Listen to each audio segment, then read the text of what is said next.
Just say that I'm a friend of yours,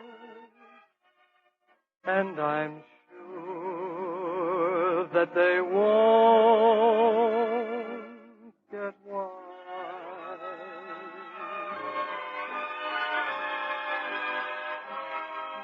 And when they see us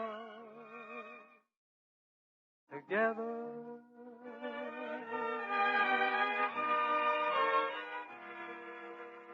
I'll brush the dream from my eyes. I'll tell my heart it mustn't sing the song of remember when. So just say that I'm a friend of yours, that you happen to me again. Just say I'm a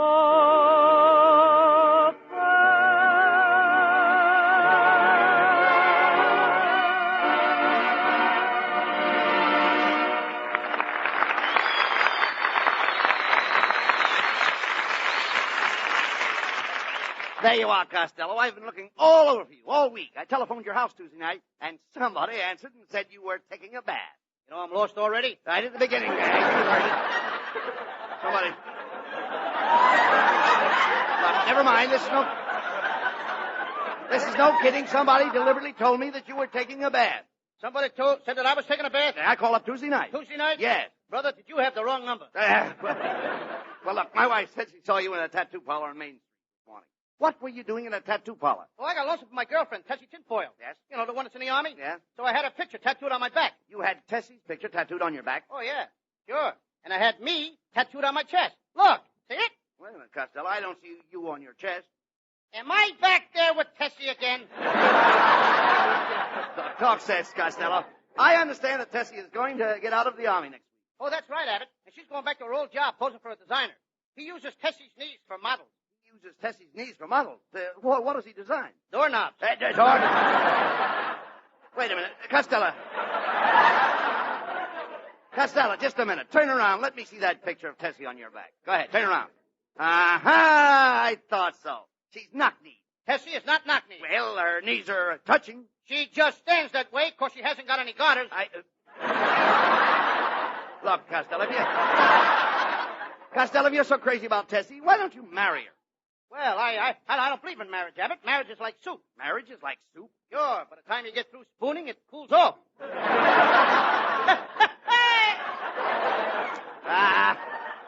That's ridiculous. Well, always, Abbott. You know, I don't know if Tessie wants to marry me or not. You see, she's also in love with 9 other guys.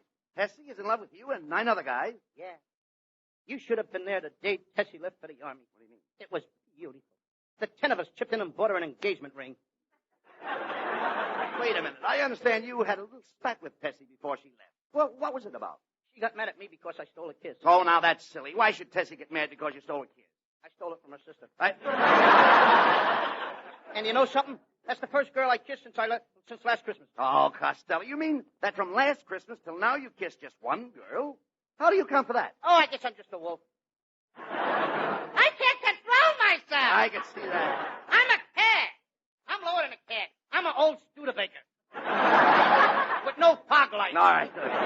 Just cut that out, Costello. The trouble with you is that you wear your heart on your sleeve. That's a lie. I might have a little liver and onions on my vest and a smudge of tapioca on my trousers, but I ain't got no heart on my sleeve. No, Costello. I only meant that you are fickle. I'm what? You're fickle. I never touched the stuff. I've never been fickled in my life. Now, look. I'm not referring to drinking. I'm referring to love. Do you know what love is? Oh, sure. Little pigeons make love. Butterflies make love. Yes. Oysters make love. Yeah. Now, wait a minute. Oysters make love. You'd be surprised what goes on inside them shells. Now.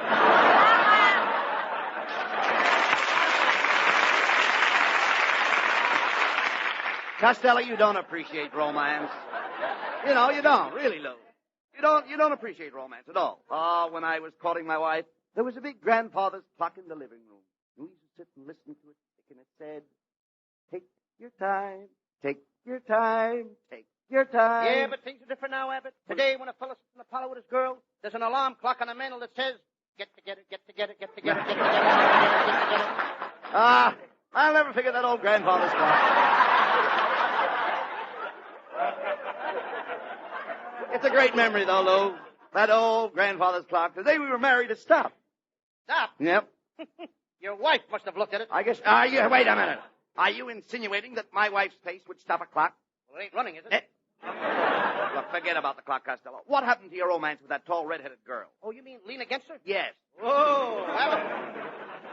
We're married and happy. Married and happy? Yeah, she's married and I'm happy. I'm glad she married somebody else. The only reason you wanted to marry her was for her money. Well, marrying for money is better than getting married for no reason at all. Costello, when I married my wife, everyone said it was a perfect match. Match is right.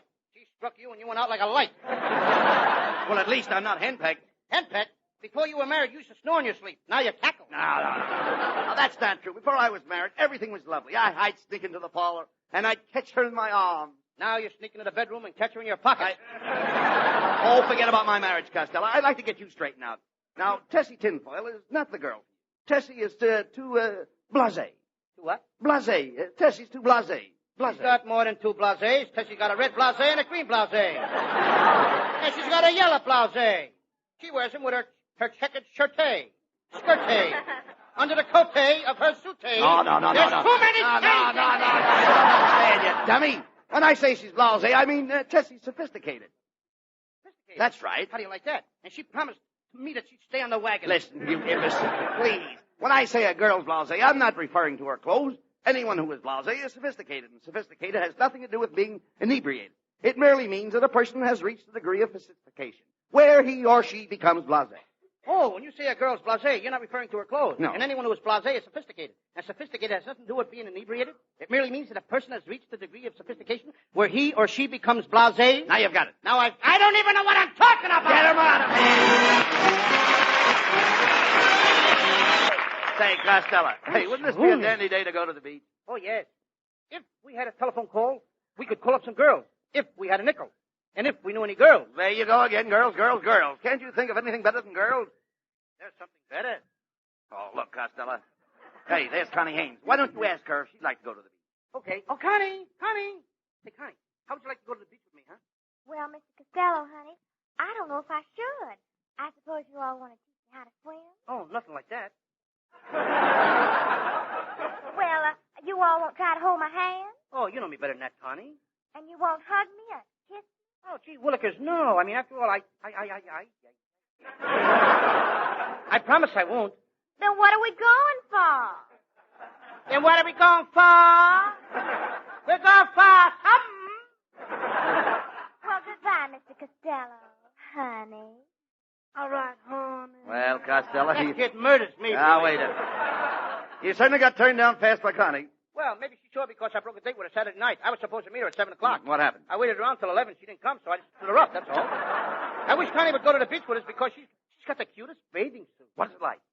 Made of 2 pieces of string held together by a handkerchief. Well, it's too bad Connie's not going. Come on, get your trunks, Costello, and let's go to the beach. My trunks? Yes. Why should I take my trunks? I don't want to move. I just want to go swimming. Well, you swim in trunks, don't you? I do not. I swim in the water just like anybody else. Never mind, I'll rent you a swimming suit. Would you wear a rented suit? That depends where it's rented. And the size of the rent. No, come on, Costello. Let's get started. I'll get some lotion to rub on you so you won't sunburn. Oh, you don't have to worry about me, Abbott. I never burn. I just take a nice, healthy, even blister.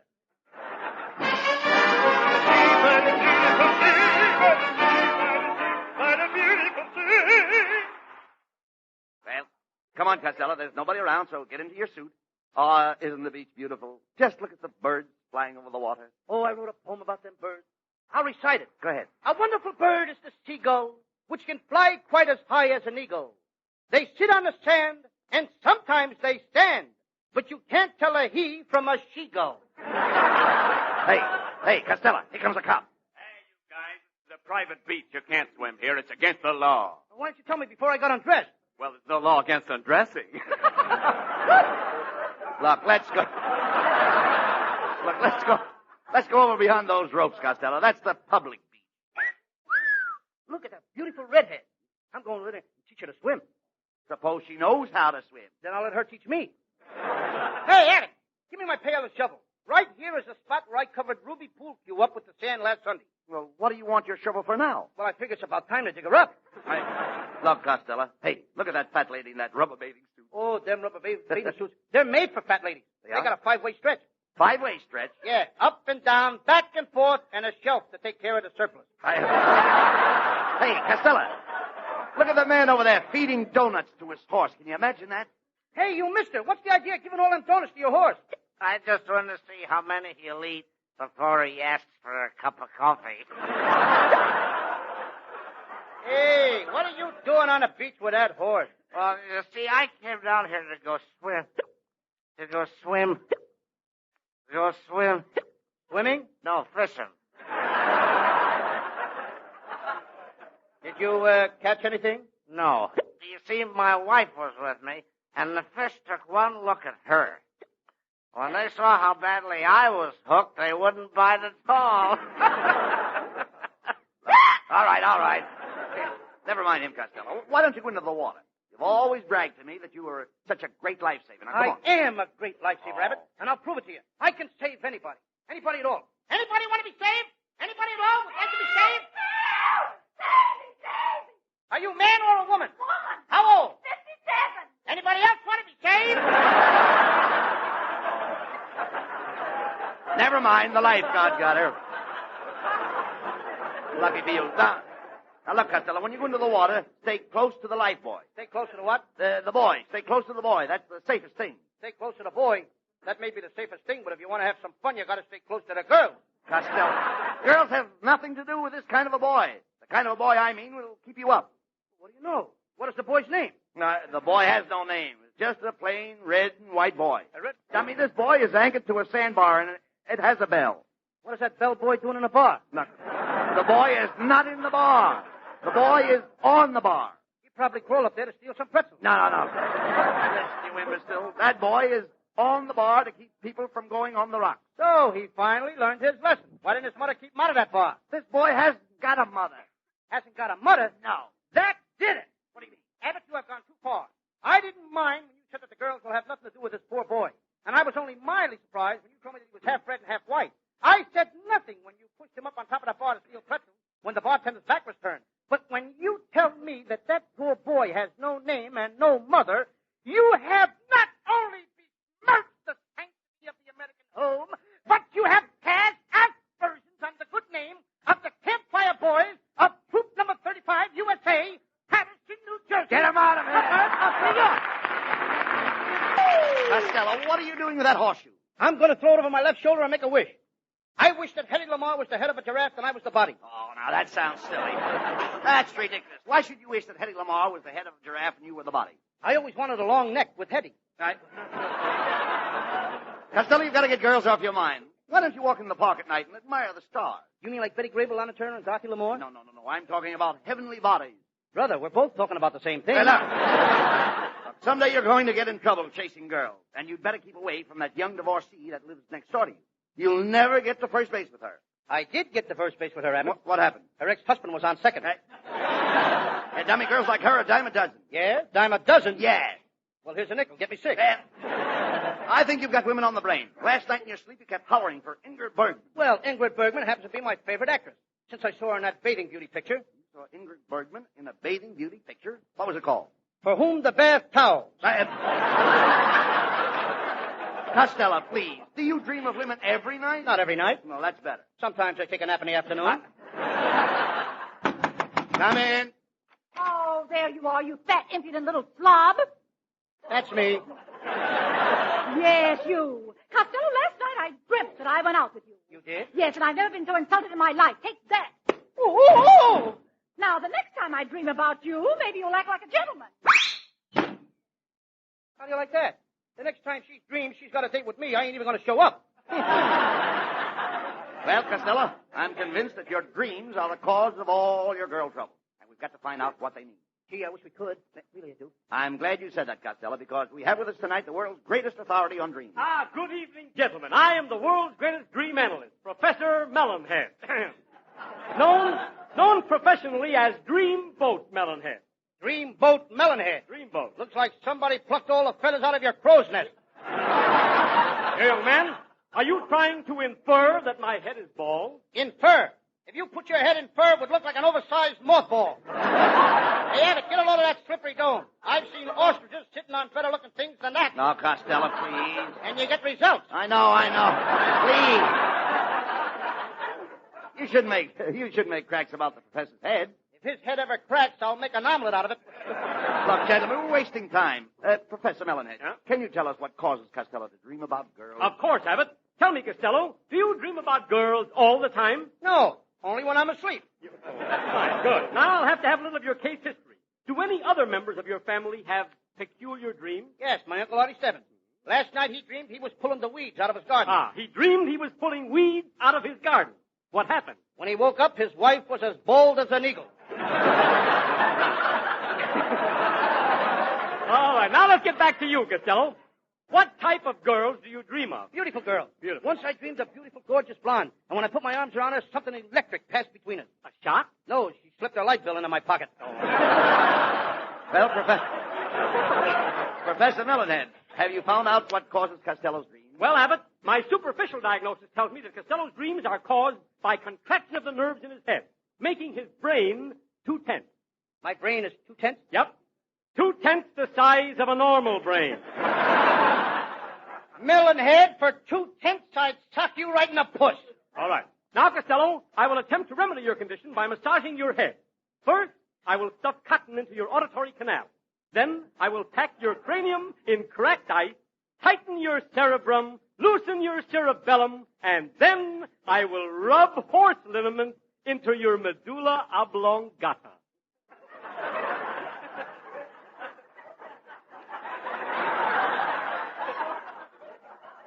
You wouldn't dare. You haven't got the nerve. Oh, now, Costello, a person's equilibrium is often an important factor in the cause and effect of dreams. Therefore, I will have to test your equilibrium. Melonhead, if you as much as lay one finger on my equilibrium, I will call my mother. No. To test your equilibrium, Costello, I want you to climb up this stepladder here and balance yourself on the top step. Go ahead. Well, it's very silly, but I'll go. Here I go. Costello is now climbing the ladder. He's up 15 feet. He's up 30 feet. Keep climbing, Costello. Now he's up 75 feet. Costello has now climbed up to 100 feet. Now. Wait a minute, Professor. That stepladder is only 9 feet tall. Oh, my goodness. What a mistake. Costello, come down here at once.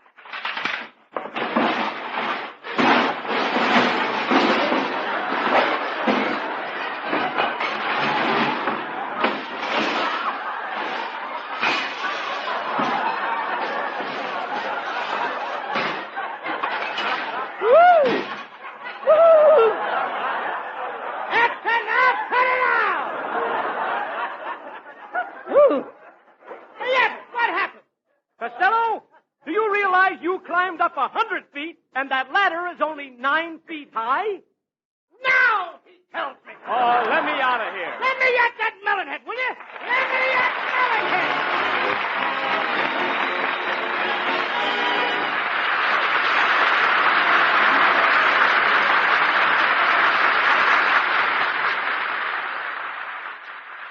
And now here, Bud Abbott and Lou Costello with the final word. Well, Costello, I think I figured out a cue up for your mania for chasing girls. I've asked Connie Haynes to give you a nice big kiss. You don't cure me. Go ahead, Connie.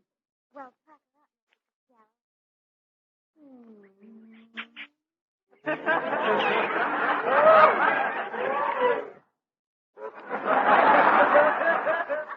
How do you feel now, Mr. Costello, honey? I feel fine, but that sailor in the first row just fainted. Good night, folks. This is the Armed Forces Radio Service.